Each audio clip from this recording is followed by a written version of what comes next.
Hello, everyone.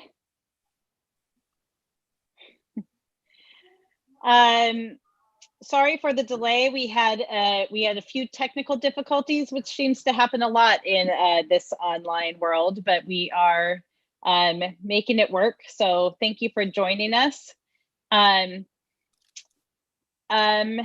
I think we were going to start with, well, first of all, let's introduce ourselves. I'm Tracy Meilenberg. I am one of the high school counselors for students whose last names are start with O through Z.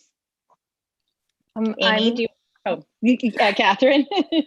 I'm Catherine Hirsch. I'm the other high school counselor for last names A through N. I am Amy Schuff. I am the IB Diploma Program Coordinator. I work with all juniors and seniors in ISB's IB Diploma Program. Hi, I'm Jill O'Neill. I'm the principal at ISB, and we are really excited to be sharing this information with you this evening. All right, we're going to start off with Amy Schuff. She's going to give you some information about the IB DP program. Okay, I want to talk about the senior year and the IB Diploma Program. This is very specific to the class of 2021. This is a brand new presentation because of the circumstances that we find ourselves in this particular year. So tonight we're going to talk about the IB Diploma Program and specifically course registration and what that looks like this year. And we're also going to spend some time talking about college planning. It is October of the senior year, and I think there's probably a lot of questions about all the different things to think about when it comes to colleges. So that's the plan for tonight. We're going to start. Amy, can I interrupt you for 1 second? Yes. If you have questions along the way, feel free to add them in the chat if you're watching from the YouTube live stream, and then we will take breaks along the way and go over a full question and answer at the end of the night. And we've had one person already post in the chat saying that they can't hear. So if you have headphones, you may need to adjust it or check your volume button at the top of your computer, perhaps, for those of you listening at home. The message got retracted, so I think it got resolved. Thank you. Okay. Okay, any other tech nuts and bolts that we need to be thinking about? Okay. Jill, I can't see the document with questions. So if something comes up on a screen in my mind, just interrupt and we'll go there. Thank you. All right, so I think the thing that we need to ask first is, what is the IB Diploma anyway? What is this thing that your students have been doing all last year and this year? So the IB Diploma, it's important that we express to you, is not a high school diploma. It is not a diploma from the state of Oregon, from the Beaverton School District. They are not the same thing.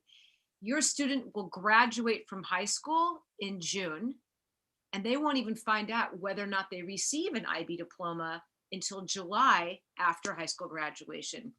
So an IB diploma, to get an IB diploma, you have to complete theory of knowledge, and all of your students are in TOK right now. They have to complete an extended essay. They have to complete a full creativity, activity, and service portfolio, and that's done by March. The extended essay is due in like 3 weeks. They have to have 3 higher level courses with no 2s. And so that means they have to earn, on a scale of 1 to 7, a score of 3 or higher in all of their HLs, earning at least 12 points. And they have to have 3 standard level courses as well. Higher level courses are courses that cover 240 hours of instruction over 2 years. And SL courses cover 150 hours of instruction. But at ISB, that's also over 2 years. And in addition, junior year, all of our major HL courses got an extra quarter of instruction, and seniors in HL math will get an additional quarter of instruction this year as well. So we really cover our hours at our school. So an important part of the IB diploma program is, unfortunately, for better or for worse, IB deadlines. It is really important that students pay attention to the calendar, and that means parents are paying attention to the calendar as well. I want to show you what the calendar looks like. This is right here on our IB diploma program. You go to academics here, and then you'll see IB diploma program, and you scroll and you can see, somehow I ended up on MYP, whoops. IB diploma program. You scroll up and you'll see here, senior IB diploma deadlines. And these are all of the deadlines that you can see for this school year. And you may be thinking, holy moly, how am I, what? But keep in mind, your student is not in each of these classes. For example, here, there's a good chance they're not in chemistry or visual arts, right? So it kind of depends on what courses they are in. They'll have to take a look carefully to see what this is. Additionally, we have sent out to you, I think, a document with each of these deadlines in it. And if anybody wants it, I'm happy to resend it again and again and again. Every student must complete internal assessments. These are assessments graded by the teacher themselves, and then we take the scores and give them to IB.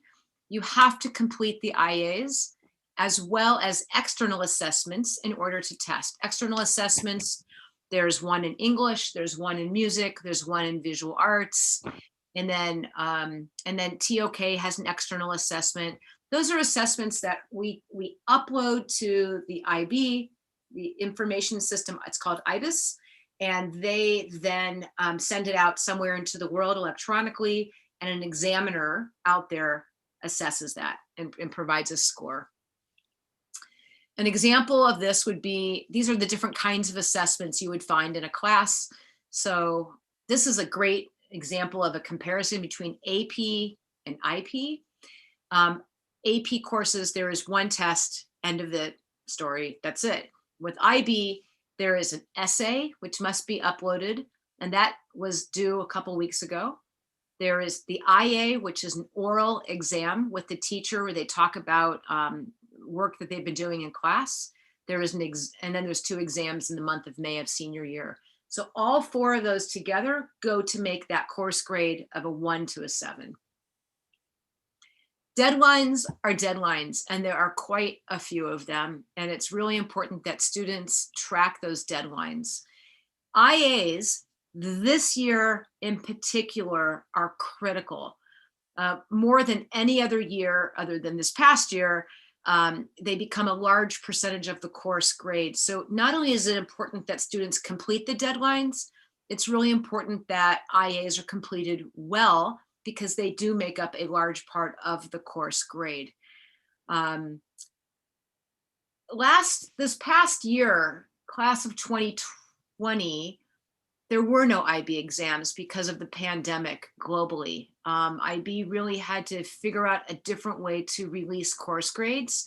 So they privileged the IA, work done in the course, and they also looked at teacher predicted grades, and they also looked at historical data of the school. And that combination, they created an algorithm. They were able to create and issue course grades for students. This year, they have also changed the percentages, recognizing that students are in a different place than year 2 students would normally be. So there are whole assessments that are gone. And again, a tremendous focus on the IA this year, as well as other external assessments. There is still the plan, I believe, that there will be some exams in May. I don't know at this point what that looks like. The thing about all these deadlines is that students have to meet them, period. They have to do the work to meet them. Traditionally, I go and all over the building, people see me at lunch, driving myself through the cafeteria, hunting students down, saying, where is your bio IA and what can I do to help you with that? And what do we need to do and what's going on? And I help students get on a plan and make things happen. It's far more challenging. I live in Northeast Portland, and so it's hard for me to track down students in the same way. At the end of the day, students are going to have to meet these deadlines themselves, and they're going to have to do the work. When students are not able to meet a deadline, we have a little bit of grace, but not much, because as you saw on that document I showed you, the next deadline is coming due. And I think the very worst thing we can have for a student is multiple deadlines stacking up. So we want them to, at the end of the day, do it, get it done, get it out of their life, and move on to the next thing. So course registration. This is a different sort of PowerPoint than usual, and you're going to see why shortly. I want to talk about what this is going to look like this year. In the past, we've always referred to it as IB exam registration. When the exams were canceled this past year, we realized that the word exam is sort of a misnomer. In fact, it's not an exam. It's a course. It's a course grade that is in fact released. And so with that in mind, there are some courses don't even have exams, for example. So we kind of rethought that, and we realized it really is course registration. Okay. I think the important thing that I have to say is this, and that is that you know what is best for your student, given this global pandemic that we are finding ourselves in. Students have options, and we still don't know exactly what's going on. We don't know if we're coming back to school this year. We don't know if there will be exams in May. It's a weird time. It's a weird time for every family and for every student as well. You know what has been going on with your particular student, and you know how things were in March, in April, in May, in June. You know what happened over the summer. You saw vaguely what was going on, and perhaps you've been seeing what's been happening August, September, and now October as well. Again, you know best what is going on with your student and what's good for them. So I want to talk about the choices that they have. One choice students have is that they can go for the full IB diploma. And in order to do that, in order to be able to graduate ISB as an IB diploma candidate, a candidate for an IB diploma, they have to have satisfactory marks on all IB assessments. Okay, so that means all of the IAs for every course, and the IAs are the performance tasks of the course. So the IA for art is the kinds of things that artists do, which means making art. So it's going to be an art portfolio. The IA for music is what musicians do. They perform. That's the performance component. The IA for science courses are labs, because scientists do labs. The IA for history is a research paper, because historians do research. So you can kind of know what the IA is, generally speaking. All the IAs and all the externally assessed work have to be completed. They have to get decent scores on those. They have to pass theory of knowledge. They have to pass their extended essay, and they have to have a complete CAS portfolio. This is the senior year, essentially. TOK and the extended essay started last year, and so did CAS. CAS started in basically September of the junior year. So people have been marching forward. Everything they learned last year sets kids up well to be able to do well on these assessments, but we did lose some time last spring. The important thing to pay attention to here, and this is where you have to really look at your own particular situation, is, for example, CAS. Are students putting experiences and reflections and evidence in ManageBack? Is CAS happening? If it's not happening, then I have to ask the question, are you in fact on track for an IB diploma? The extended essay, I counted today. I did a look. The question I have for you is your student on the trajectory to be able to complete an extended essay by November 2nd with all of the various iterations of drafts? Has the student completed the first draft and the second draft is on its way? Has the student completed the second draft and the third and final draft is on its way? I can tell you right now, I have 16 seniors who have not yet completed a first draft at all. And I don't know if they've been in touch with their supervisors. I have 30 seniors who have not completed a second draft. and I don't know if they're in touch with their supervisors. The final really is due November 2nd because more work is coming after that for other courses. So again, is the student on a positive trajectory to get this big task done? This English essay was due a couple weeks ago. I still have 7 seniors who have yet to turn it in. This is a required element of HL English, and it gets uploaded to the IBIS system, to IB, to be graded externally. 7 students haven't turned it in yet. Again, is your student on a trajectory to be an IB diploma candidate? It's a conversation that the families must have. But there's other choices. Another choice is what the bulk of students across North America do. And this is called course candidacy. This is not the typical choice for ISB. This is the typical choice for Mountainside, Sunset, Southridge, Hillsborough High School, Lincoln High School, Cleveland High School, Columbia River High School, South Eugene High School. All of the high schools I can speak of, most of theirs, they'll have hundreds of students test every single testing session. Students pick and choose. I'm a STEM kid. I think I'll test in chem and math, and then maybe I'll test in bio too. That's what I'm going to test in. Just those 3. I hate my English class. I'm not going to test in that. So like kids pick and choose, right? Or maybe they're just like, I'm a humanities person and I know I'm going to rock Spanish. So I'm going to do test in, so people pick and choose what they're going to do. Course candidacy is the norm in other schools. And,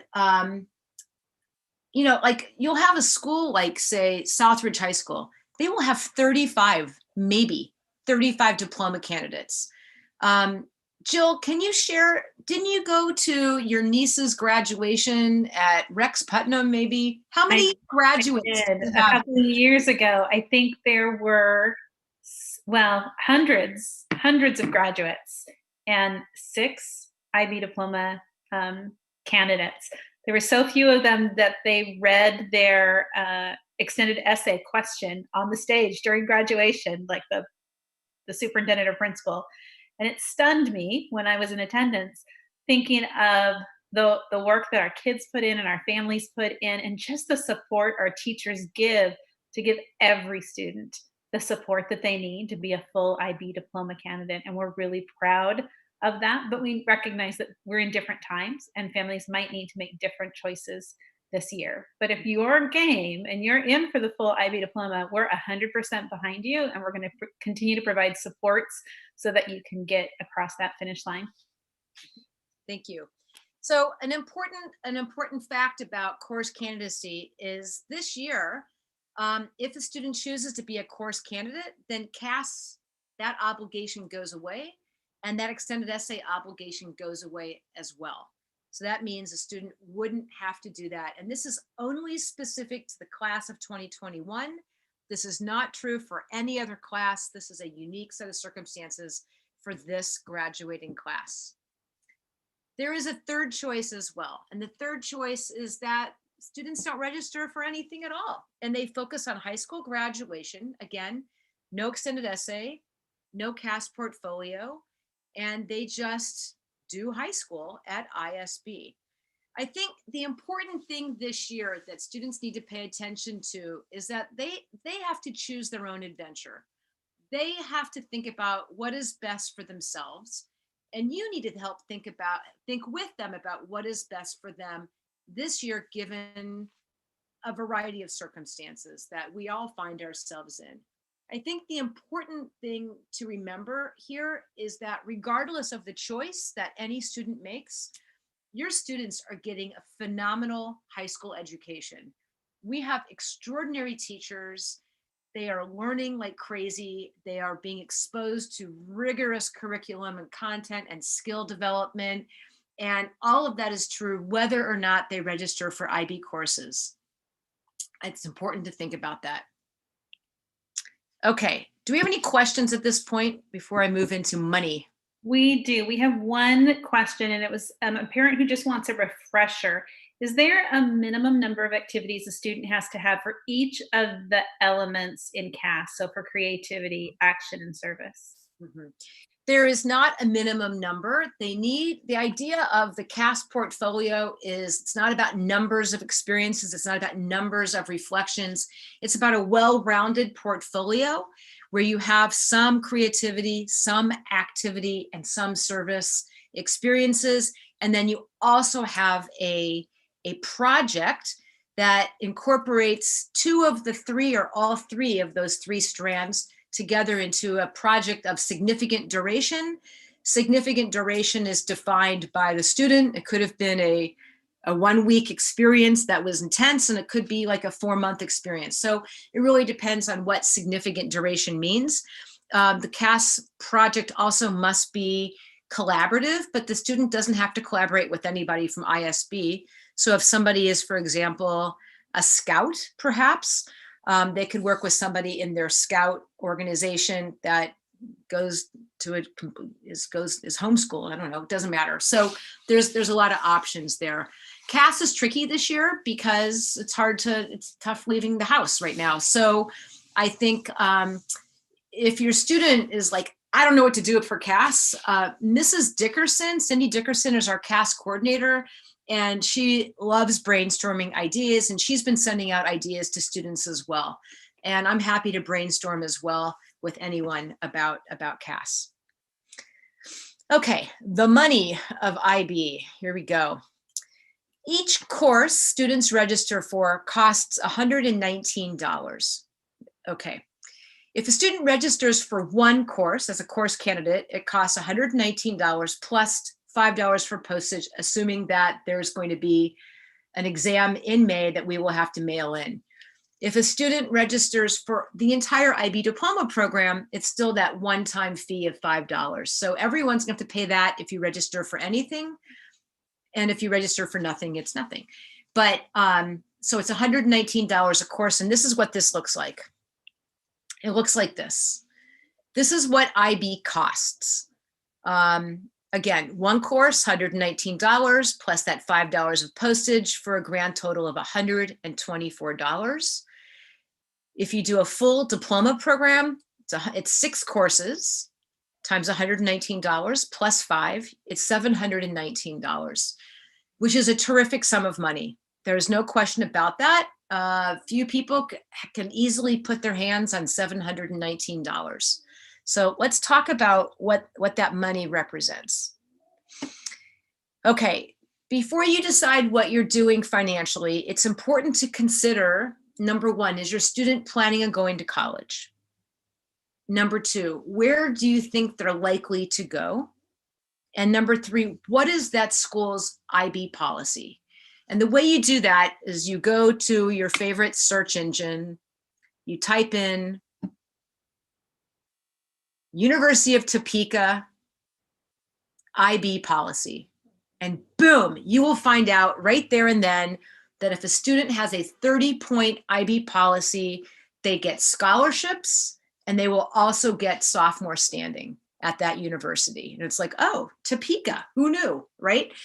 You know, Kansas has got, it's all happening there apparently, as far as international education. Other schools, Dartmouth University, they won't take any credit at all.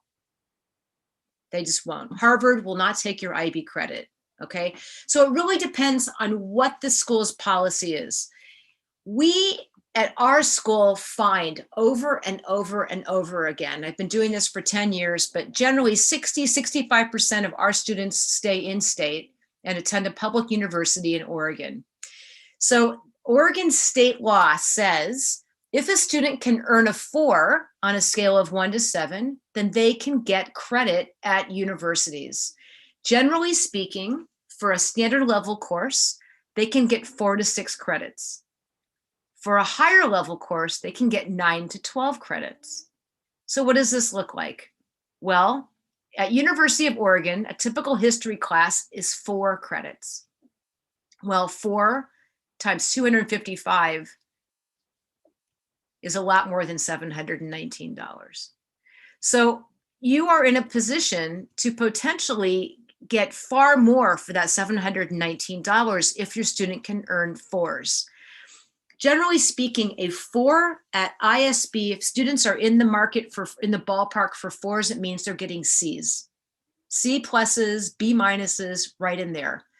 5s are Bs, 6s and 7s, those are your As. So right there, you can have a sense of, well, sweetie, how are you doing in your classes? You saw the grades last year up until March. You're going to see the grades shortly this year. You're going to have a pretty good sense of how your student is doing. They should have a decent sense of how they're doing if they're earning Cs, Bs, As, and that will give you a sense of if they're in the running to be getting 4s. Okay. Another thing to think about is they should really consider talking with their teachers about what their teachers think. Like when there is an option, should they SL or should they HL? What does the teacher think? I know, for example, Mrs. Hawks, the visual arts teacher, has already sat down with all of her seniors and they've gone over the work. Here's the portfolio so far. Are you in the running for SL? Are you in the running for HL? That conversation's already occurred. A question might be, should I even register? I don't know, I'm not doing well in this class, or maybe I should register, I'm gonna go for it. Can you help me? Yes, I can, that sort of thing. And then again, given the option, what does the teacher, what advice might a teacher have? So I wanna just briefly talk about our school and the HL-SL stuff, because it might matter if a student chooses option 2, course candidacy. So at our school, HL English is the only option that we offer. And if I tell students every year, if you're going to test in anything, English is awesome. Our teachers are phenomenal. Students do really well. We have a very high pass rate for HL English. And essentially, they are taking freshman English now. So if you can avoid taking that again next year as a freshman in college, that's great. Language B, Chinese, Japanese, and Spanish. You got options there. Students can SL if they're in SL. They can also HL, and they know already right now if they are in HL. If a student is in HL language, they cannot test SL. That is not a choice. That has already been predetermined by what they took last year and what they've registered for and the course that they're enrolled in. SL history, HL history, here's a choice. So students are enrolled in history and they're being taught HL history. They can, though, register for SL history if they choose. Remember, they have to have 3 HLs and 3 SLs. It is possible to have 4 HLs and 2 SLs, though. The difference between HL and SL history is there are 3 exams, and for HL, the 3rd exam goes away, so it's only paper 1 and paper 2. And that's it. But the interesting thing about history, the way it's taught at our school, paper 1, it's a 50-50 chance you need the content for paper 3.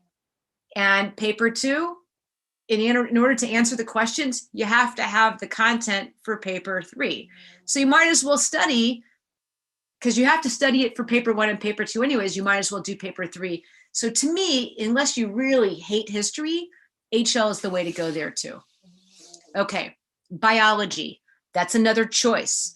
It's taught HL, but students could in fact register SL if they choose. The difference there is there are 3 exams either way. The difference is the SL exams are far easier than the HL exams. They're shorter in duration, fewer questions, easier questions, right? And also less credit in college if a student does well, but they potentially can do very well. And it's a conversation that you, your student, and Dr. Nauert possibly could have. Chemistry, not a choice. It is only taught SL. Math is predetermined based on what course that they're in. They're either in HL or they're in an SL math course. Music is automatically an SL. We don't teach it at the HL level. And visual arts, there's a choice. So some students, let's talk about it. Some students are in potentially HL visual arts, HL math, HL bio, HL history.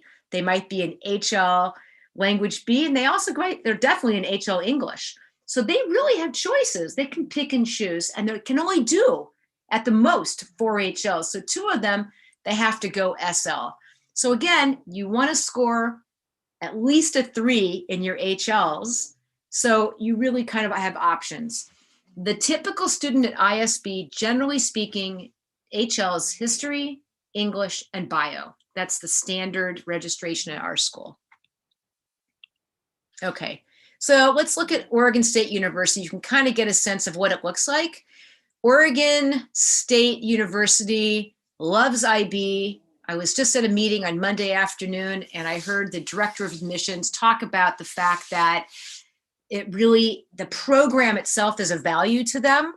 And not only do they give all kinds of credit for various courses, you can see here the OSU equivalent for these different courses, but you can see here standard level, you can see here 8 higher level. The other interesting thing is if you can get a 30-point diploma, you start as a sophomore in college and you get $3,000 a year scholarship. So that's an OSU thing. At the same time, I had a girl who's going to University of Oregon tell me on August 2nd that she earned 55 credits at University of Oregon for this coming year. And another student told me her sister is starting college as a sophomore at neither of these schools. So it really kind of depends.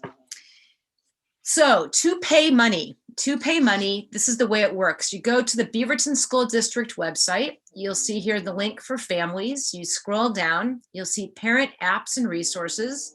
You click that, and then you'll see this online payment system. And then you can credit card and do the thing, okay?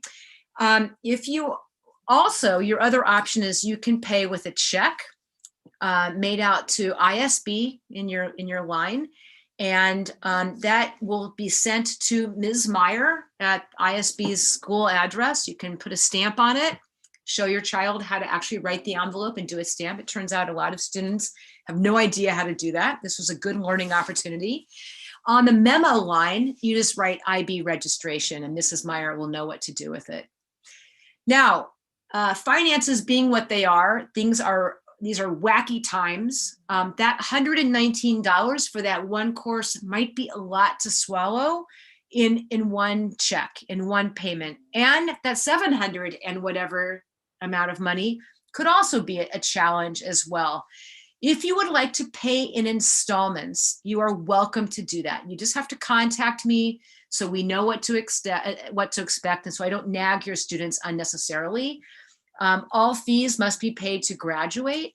So, I mean, some schools out there, the coordinator will not register students unless it is all paid in full. We don't go that way.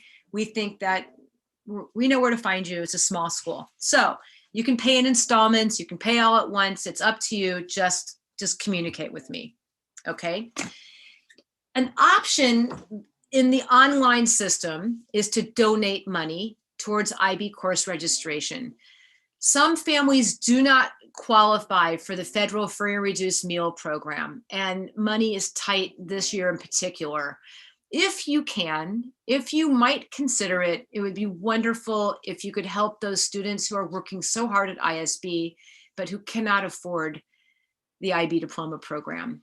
If you're willing to donate in the online system, you'll see where you can click a button for donation. Any amount, $5, $500, anything would be really helpful, and we'll make sure it goes to the right student. It'll go to where it needs to go.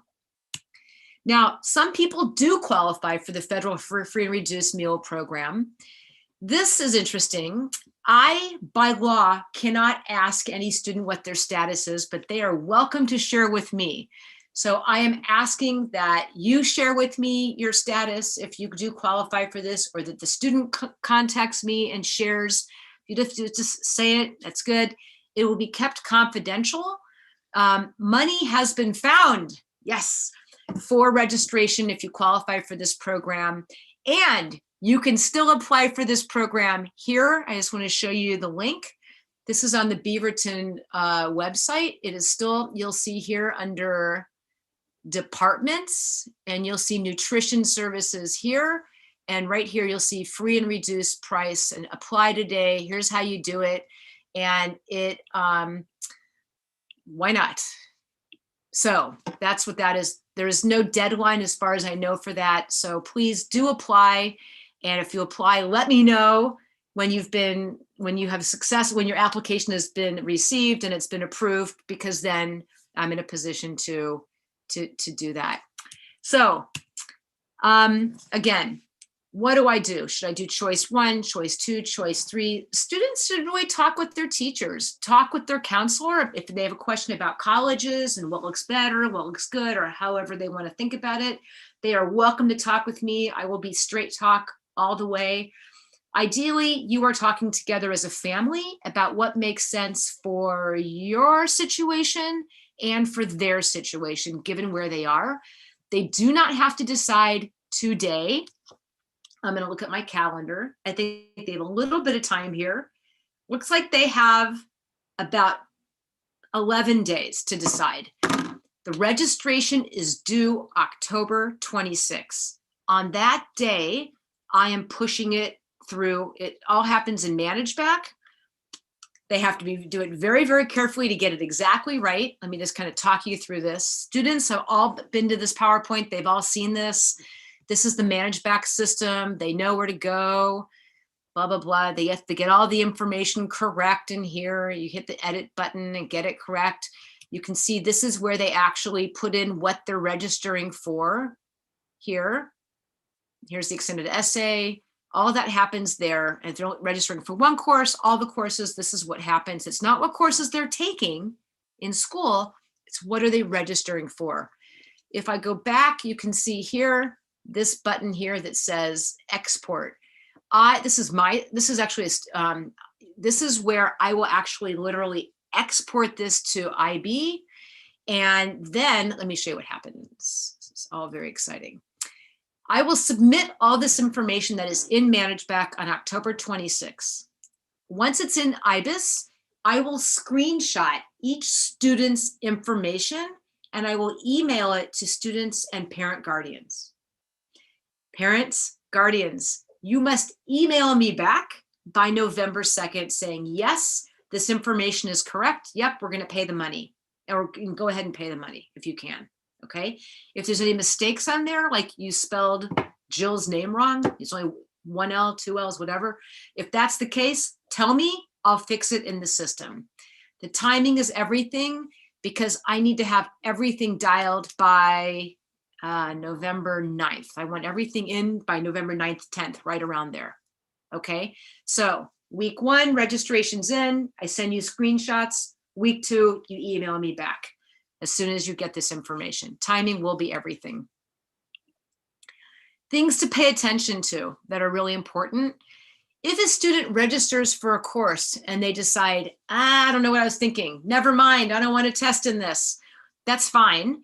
They can drop the course and you can get your money back actually as well, as long as it happens before January 11th. No harm, no foul, it's all fine, okay?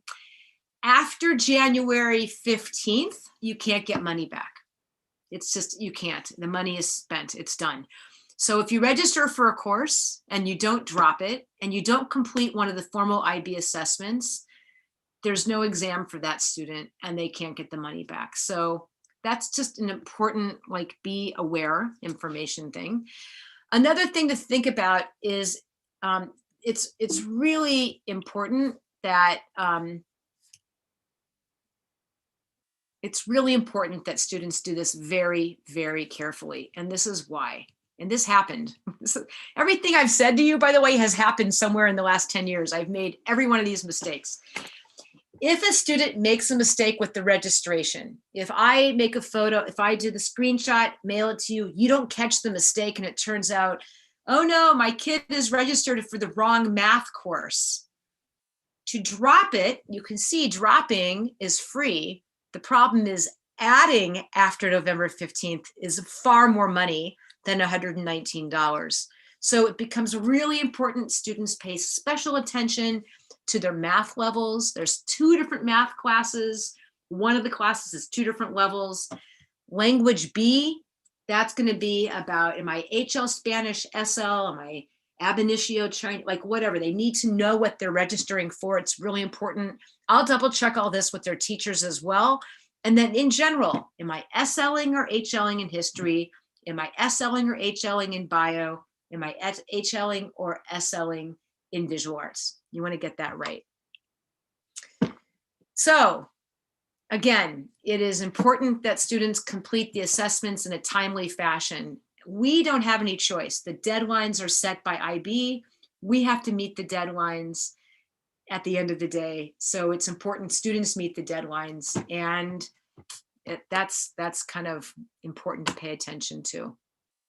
So again, students this year, it's important they choose their own adventure. It is important they ignore what anyone else is doing. It is important that they recognize that they are the ones who are doing the work. And we are here to support them in every way we possibly can. In every way we possibly can. But still, it's their diploma, it's their course, it's their high school experience. They should follow their hearts. And remember, they're getting a good education, no matter what their decision is.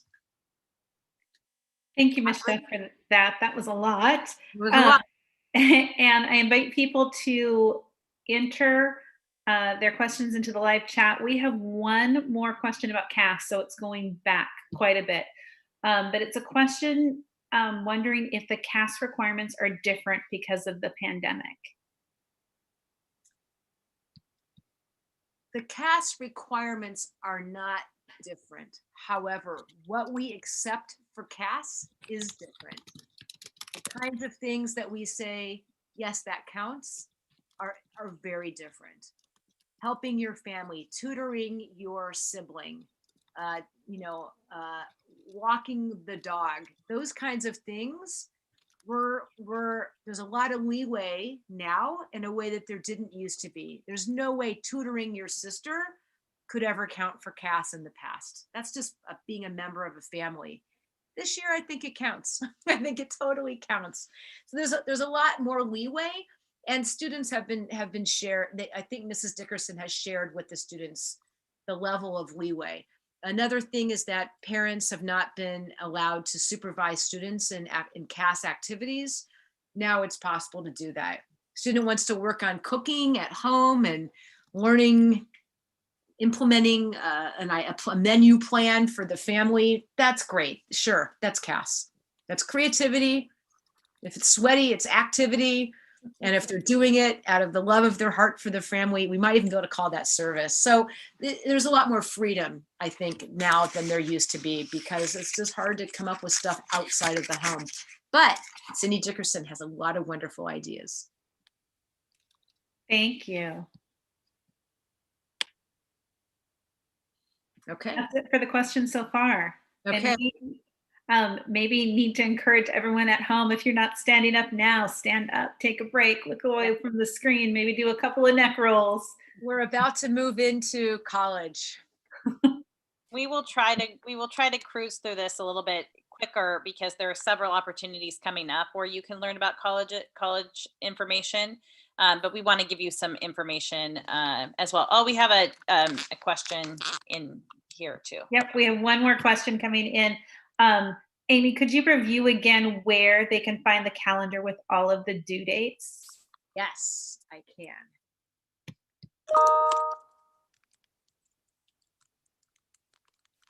It might be okay just to tell them not to go back in the... Okay, it's easy. I'm not going back. I just want to show you. This is what I do all day long with teaching.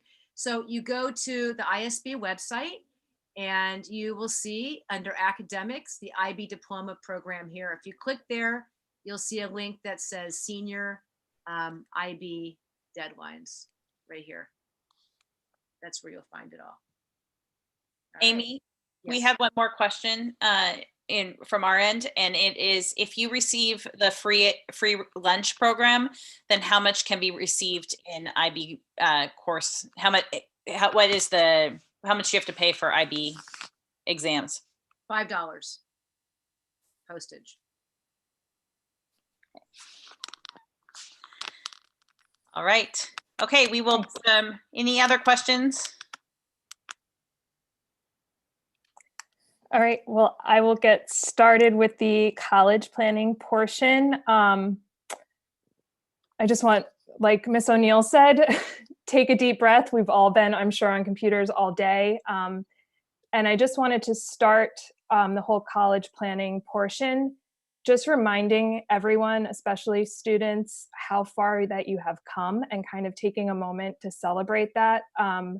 I met you all in 10th grade, and I'm super proud of you, of how you've navigated, especially the spring, and how you're navigating this fall of your senior year. I know this is not how you envisioned it, and you guys have been awesome. So I just want everyone to give themselves a pat on the back for that and celebrate that. So if Amy, if you could go to the next slide. So we're kind of going to be talking about, celebrating how far you've come and what's next in terms of your college planning. We did put together a college handbook that you can find on the senior Canvas page. If you access the YouTube live stream, you probably saw it. So all of this information lives there, so you can revisit it. It has a really helpful table of contents, so you can get to the information that you're looking for. Most important things, I think, are students, reach out to me and Ms. Meilenberg, make appointments with us. A lot of you have been doing that, and we've been helping you through the process. We know there's lots of steps, so meet with us, make appointments. Look over that handbook so that you know where to find the information when you come to that next step in the process. Ms. Meilenberg is going to talk about some of the BSD senior parent nights and college information nights. You can sign up for the virtual college visits, which we'll talk about a little bit later. And then there's also the NACAC virtual college fair, which we have links to in the handbook as well. And that is a free college fair event.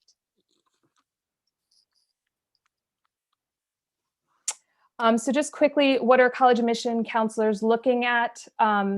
These are the main components of the application process. So the application, most of our students are using the Common App, and we have links to that in the handbook and how to start your account there. We will upload your official transcript through that Common App portal. Test scores, we're going to talk about that a little bit later in the presentation, and how many schools are test optional this year because of the pandemic. In those applications, students will be talking about their extracurriculars, so clubs, sports, volunteering, anything that they've been involved in, any awards or recognitions. Most schools are looking for 2 letters of recommendation, and then the college essay, which students are working on in their English class.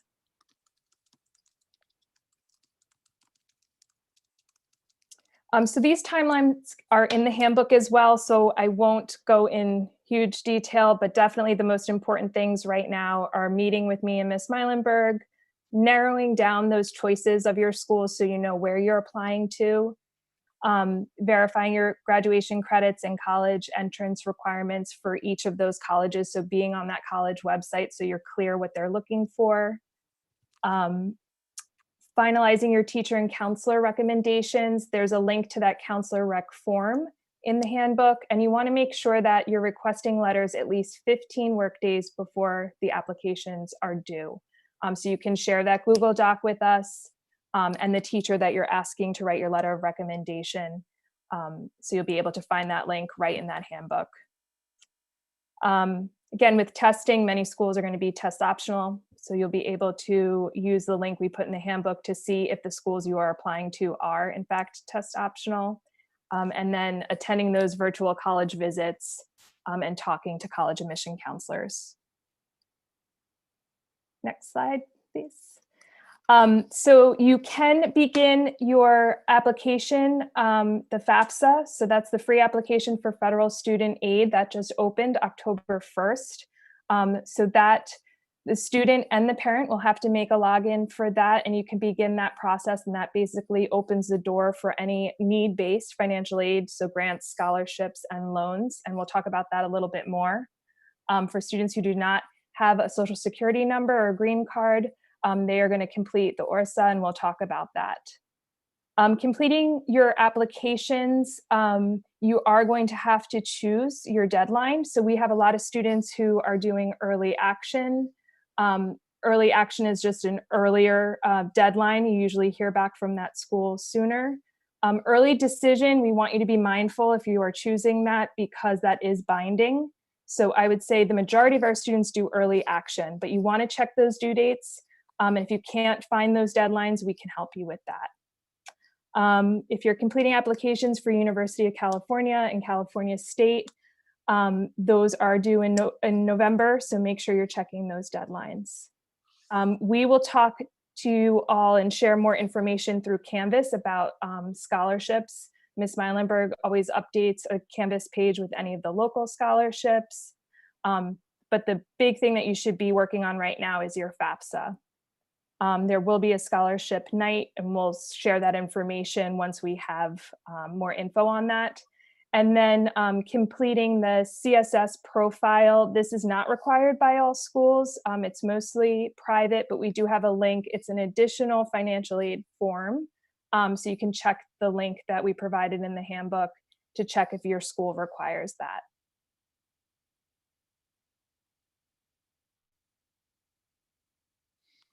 Okay, just going over some of the big things to think about right now in the timeline. The FAFSA opened on October 1st. And the FAFSA stands for Free Application for Federal Student Aid. And that is something that you definitely want to fill out because that is how colleges decide, for some scholarship money, how they will decide that. It's also how you receive federal financial aid. The FAFSA is available for students who are U.S. citizens and green card holders. If that is not the case, you can also fill out the ORSA, and that is for Oregon students and can provide you with financial aid for schools in Oregon. And so that's definitely something that you want to talk to your counselor about if on either of these, if you have questions. Oregon Promise is a grant that offers 2 years of community college tuition in the state of Oregon. It's open to citizens and non-U.S. citizens, and so that's another opportunity, and it does require the FAFSA or the ORSA in order to qualify for that. Okay. So SAT and ACT, by now you probably have figured out that it's really, really hard to find a test if you want to take one. So I have heard that there are some colleges that are offering the exams, but on their campuses, but overall it is not easy to find a test around here. And so most schools are test optional this year, including our Oregon public schools. So there are 2 links, and again, this is all in the handbook that we went over with seniors, but there are 2 links here. That one goes over the list of test optional schools right now, and then there's a website called fairtest.org that is always shows all the schools that are always test optional. Miss O'Neill also put in the last week's newsletter a New York Times article that can provide good information about testing as well. Okay, next slide.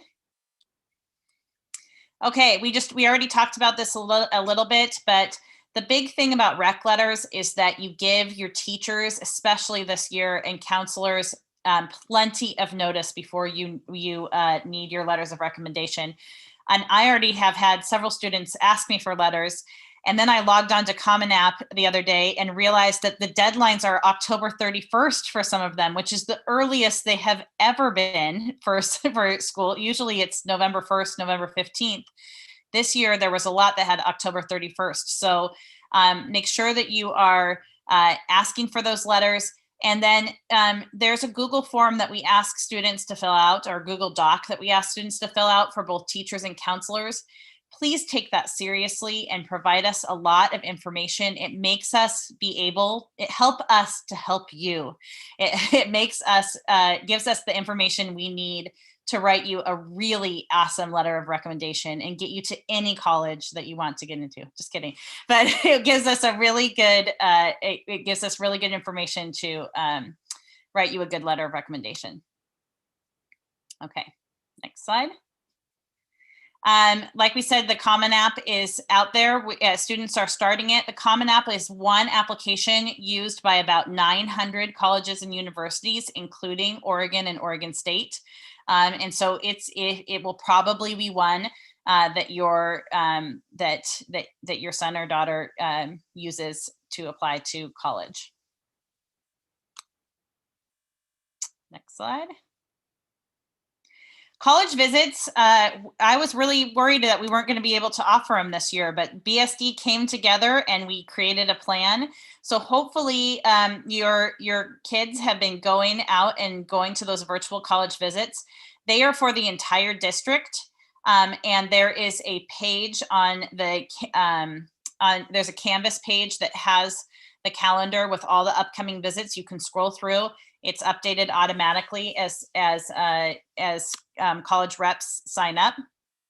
And so it's a great way, especially this year, there are so many more choices than just the ones that usually come to ISB. So take advantage of those college reps. It's usually the representative who oversees our area who does those visits. And so it's a good opportunity to meet the person who will be evaluating your application, to ask them questions, to ask them if you can have an interview, if that's something that you are interested in. So definitely attend those if possible. Next one. So this is also something I've been excited about, and what is exciting to me too is that this is we're doing these events coming up exactly like we're doing tonight. So this has been a good test run for me, who's helped to set up this Senior College Information Week that we have coming up in BSD on October 26th. And so there is going to be lots of different sessions. Almost all these sessions are in both English and Spanish, and they will be there'll be evening events starting at 6:30 every night of the week, Monday through Thursday. And then there's 2 daytime events on applying to art colleges and writing the college essay on Wednesday that week. And so they're virtual events. There is a website that you can see here on this slide, but it also went out in the newsletter, and hopefully we'll put out more information about that as well, so you guys can find the information. All right. And I think the biggest thing that we want to get across is that Miss Hirsch and I, one of my favorite things about working at ISB is that I know all of the students. I know all of my students really well. And so I hope they feel like they can come to us, that they can get help from us, that they can ask us questions. It's so much harder when we don't get to see them in the hallways and bump into them at lunch and track them down. But please know that even though you don't see us in those hallways, that we are still here for you. And our information on how to contact us is on the ISB Grade 12 Canvas page. And we really, our number one goal is to help all of our students succeed and to move on to their next journey. And so we are here for them however they need us. I think, oh, this is our, of course we had to have a Bitmoji in there because 2020 is not complete without Bitmoji. And so these are our links to, we have office hours on Mondays and Fridays from 2:30 to 3:30. Something I forgot to mention too is that during that week of the 26th, Ms. Hirsch and I will be offering 2 evening office hours. If anybody, if that will work out better for people, from Ms. Hirsch, is it 5 to 6 or 5:30 to 6:30? I can't remember. I think 5 to 6. 5 to 6 on Tuesday and Thursday that week of the 26th. And then Amy, will you go to the next slide? And there's also, we also have a calendar that you can sign up for dates. That's all on the Canvas page. So, and I think that's it. Does anybody have any questions? That was really quick. Oh, where's the? So the question is, where can I find the ISB Grade 12 Canvas page? And I think the answer is this year it's not called Grade 12. I think it's called Class of 2021. It should be in every senior's courses as one of their courses that they can choose. You know that I have been working on that and I have never noticed that the name changed. So even though I've looked at it a million times in my head, it's the ISB Grade 12 Canvas page. So sorry about that. Any other questions? That may be the most minor change this year. Yeah. This presentation has been automatically recording to the Canvas page, and so you can find it there. And we will also link these presentations, this presentation into that class of 2021. There's one more question about CAS, which is when should students complete the CAS project by? The entire CAS portfolio has to really be done by spring break. As soon as spring break is over, they will do a written reflection about the whole 18 months of CAS. So the project should be finished In March. now. Get her done. Yeah. By March. Okay, any others? We are so grateful that you came tonight, and we're so grateful that your students are with us. And as someone who has a class of seniors, it has been a pleasure working with them and seeing their minds work. And they are so many of them. It's like school, but at the same time, they are really happy to be using their minds well again. And I think they're happy with the structure of classes, and it's great to see them intellectually grow, even despite these wacky circumstances that we find ourselves in. Thank you all. Have a wonderful, wonderful evening. Thank you. Thank you very much.